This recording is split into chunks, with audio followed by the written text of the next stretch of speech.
Good evening, ladies and gentlemen. Welcome to another exciting episode of the Paul Brown Show.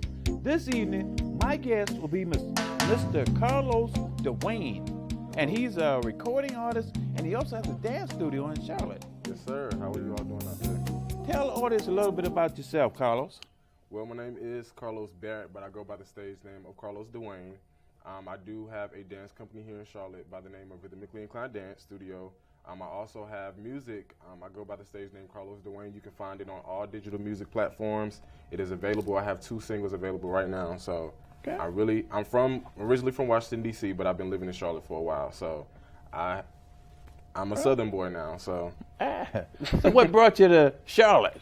Well, actually, I am a pastor's kid as well. So my dad traveled here for church. Okay. He was a minister of music, so that really is what got me into music as well. He's a minister of music, so he traveled down here to Charlotte for church, and we've been here ever since. Okay. Your dance studio, Rhythmically Inclined Dance. Yes, sir. Tell the audience a little bit about that. Well, Rhythmically Inclined Dance, we started in October of last year. We've been doing classes every single Thursday. We have classes at 8 o'clock. We do have beginner classes that will be starting back up in May. We started them in February, but we kind of took a break, so they're starting back up in May. But what we focus on with Rhythmically Inclined Dance is just training dancers who want to go into the industry, making sure that they have all of the essentials that they need to know about what it is to be in the industry.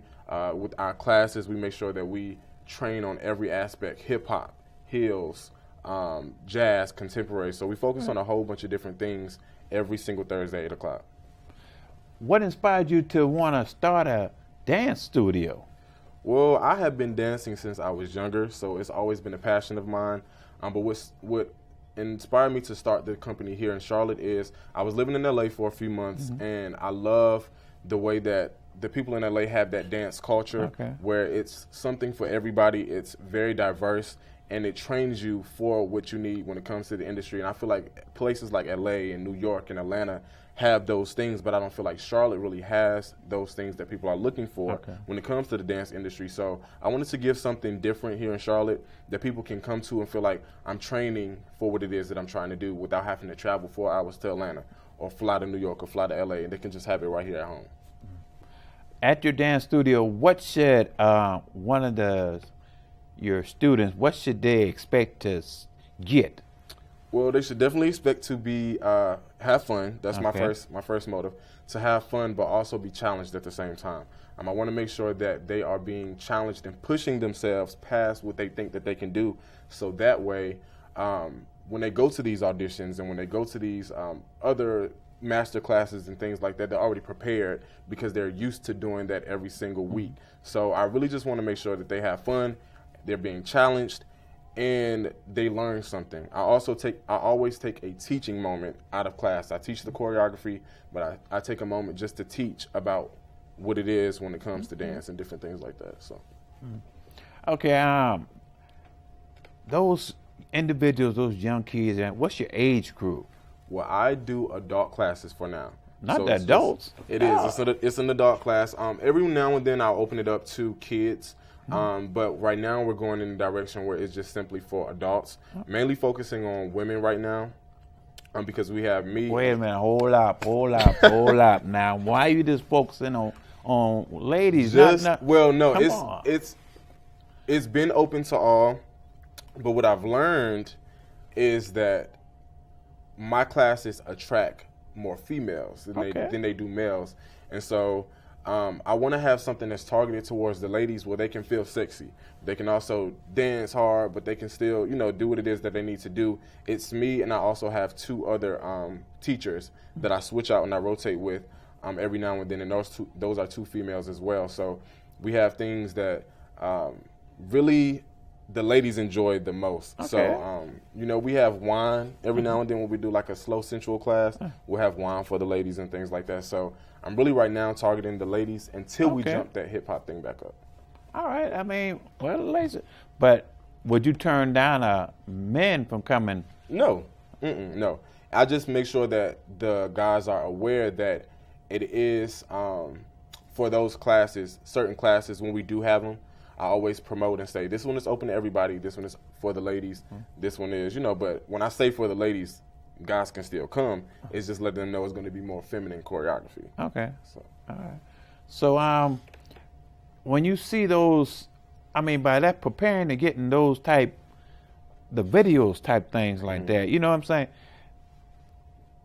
How I mean, should they actually be able to get in there and be like one of those Janet Jackson or one of, you know what I'm saying, like how they do it in those videos? Or well, that's what I'm training them to do. Okay. I try to train them to get ready for those videos, because some people actually come in and they can't dance, or they aren't really rhythmically inclined. Correct. They just like to dance. So what I do is try to start them, you know, from the beginning, try to meet them where they are and challenge them to go past where they can be, so that they can come from here, where they can barely even dance in a room, to being able to be in the music video and outshine everybody else who's in the music video. So that's my goal. All right. Well, now recording, you also sing. I do. Okay. First of all, I guess I just got a phone call and they wanted to know, can you just sing a little something so that we can really see how you sound? I got you. This off the, you know, go ahead. Hot, we must be hot. They're trying so hard to stop what we've got, but we don't give a damn about what they try to do, 'cause they can't come in between us two, me and you. Okay, all right, audience. You know, give me some feedback of how you feel about Mr. Carlos. I mean, you did a good job there, sir. Thank you. How long have you been singing? Well, I have been singing since I was a toddler. I've always loved to sing. My dad, like I said, he's a singer. Correct. And he has worked with people like Fred Hammond, William Beckton, a whole bunch of different gospel artists. So me seeing him doing that, it was just like before dance, singing was actually my first love. So I've been doing this since I was a child. Okay. Now, when you see those artists, like just like you mentioned, Fred Hammond, I guess Donnie McKirkland, you know, some of those artists like that, what do you get from them? I mean, you know what I'm saying? Because sometimes they... Yeah. You know. Well, definitely on the gospel side of it, because they are gospel artists and I'm an R&B artist. Okay. But on the gospel side of it, you can never go wrong with gospel.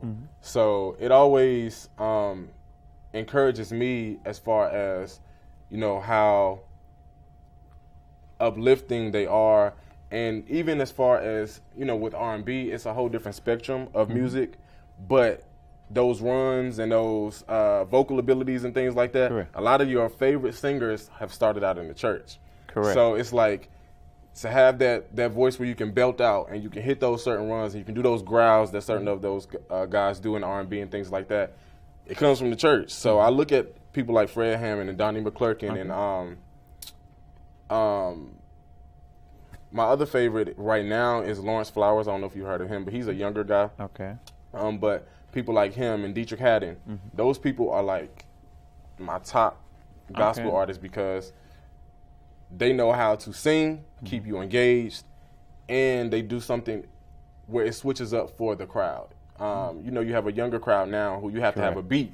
With gospel, you have to have a beat that grabs them. So, you know, they keep you engaged every now and then with that. Okay, you say you like R&B as well. Who would you consider to be some of your inspiring artists of today and of the past? Definitely Usher. He's one of my top.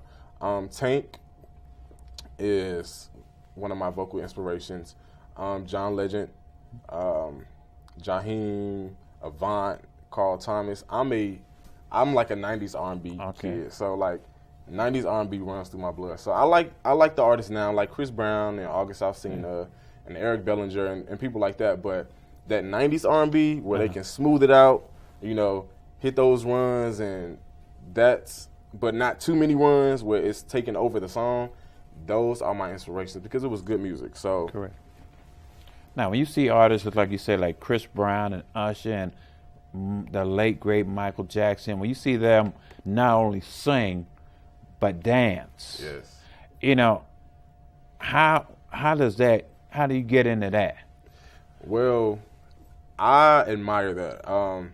And one of the reasons why I admire that is because for people who sing Correct. and dance, to be able to do both and still sound good, that takes work, that takes training. You have to be disciplined and make sure that you are doing those cardio exercises and things like that. So when I see them, I'm just like, wow, that's what I want to do.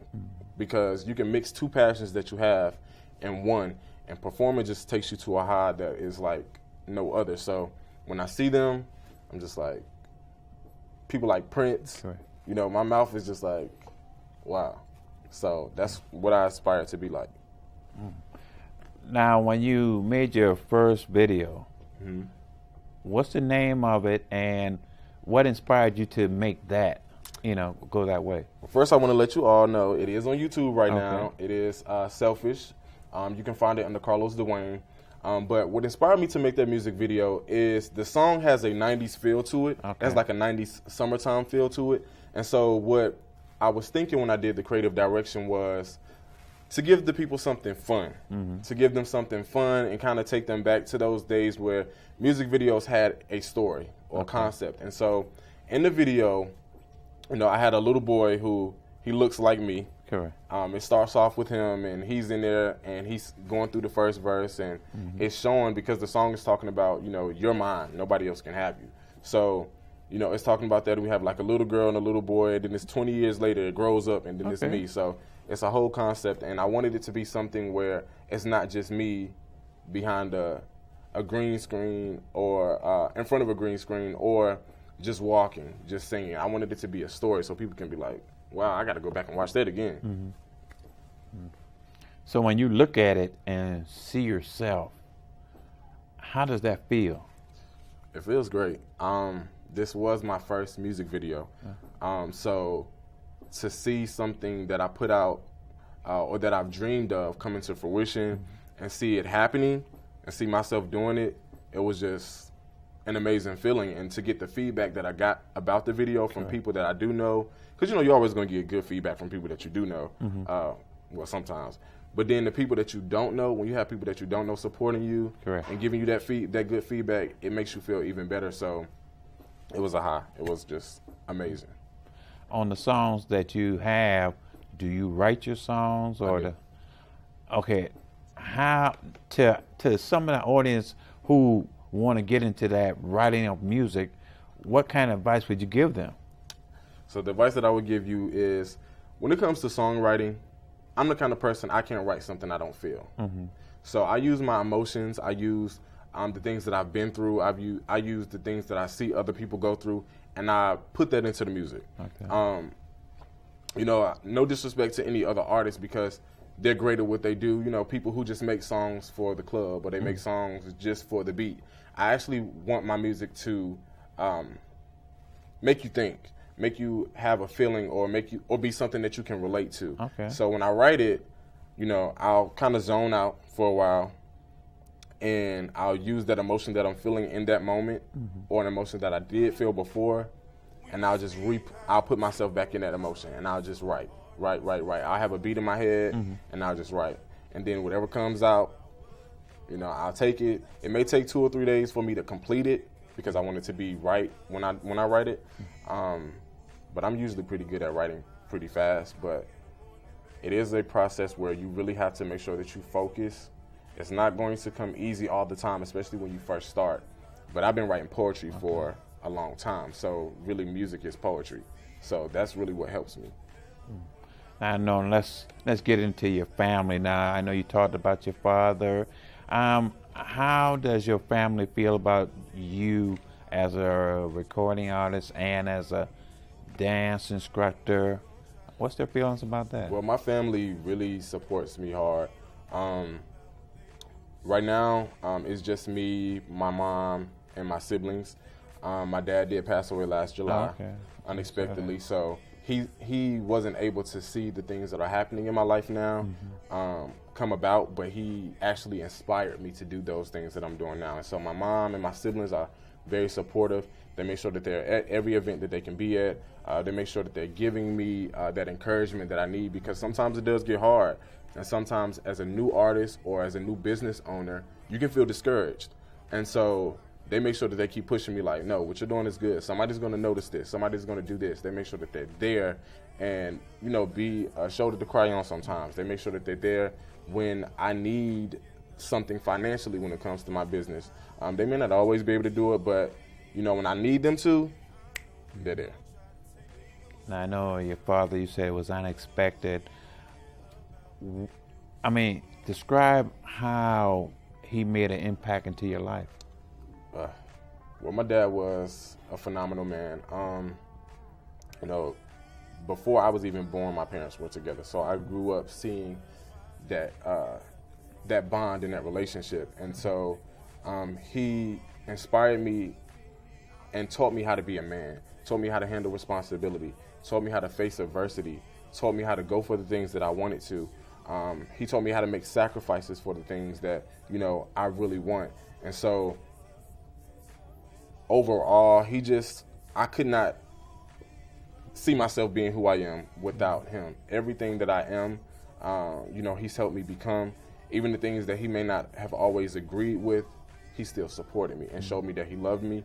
And, so being that kind of father, for me, it really molded me to be a go-getter. Like, I know how to hustle. I know how to get what I want. I know how to grind. I know how to show love to people because he was a very loving man. I know how to show love to people. I know how to sacrifice. And so those are qualities that if I had not had him for those 26 years of my life, I probably wouldn't even know what it was to be a man. As you travel through this life today, your father will always be with you, you know what I'm saying? And as he see you moving to that next level, he has to be proud, you know what I'm saying? Because he's seeing what you're doing, you know what I'm saying? All the different things and all that. He has to be proud of you, and I applaud you for all that you're doing at such a young age. And, the sky's the limit, and to see a young man like yourself trying to do positive things, staying away from that negative thing, that's because negativity is so easy to get into. Yes, sir. It's so easy to get to, and to do what you're doing for your family, you know what I'm saying? They got to inspire you to do more. Right, because I'm the oldest, so the goal is to one day. You're the oldest? Yeah, I'm the oldest, so so the goal is to one day be able to use this and take care of my family. Mm-hmm. So everything that it is that I'm doing for them. And me and my dad have the same name, so being a junior, I want to make sure that I'm living up to his name because he was a great man, and everybody knows him to be a great man. So I want to make sure I'm being a great man as well. Does that push you to do even more, knowing that, you know what I'm saying? It does. It does. It definitely does. Because I'm like, I can't be Carlos Dwayne Barrett Jr. and be out here doing, crazy things, and because when people hear that name, they associate me to my father. Okay.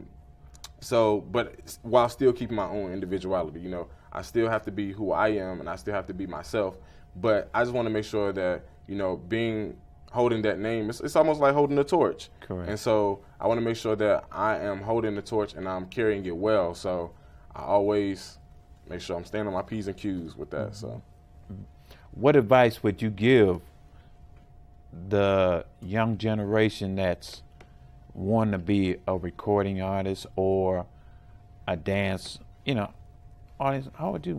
I would definitely say, do not let anybody stop you. It doesn't matter how old you are, how young you are, you can achieve your dreams. I would say it just takes tenacity. It takes for you to keep on pushing, persevering, and determination. If you're determined about it, if you're confident with what you're doing, if you have faith in what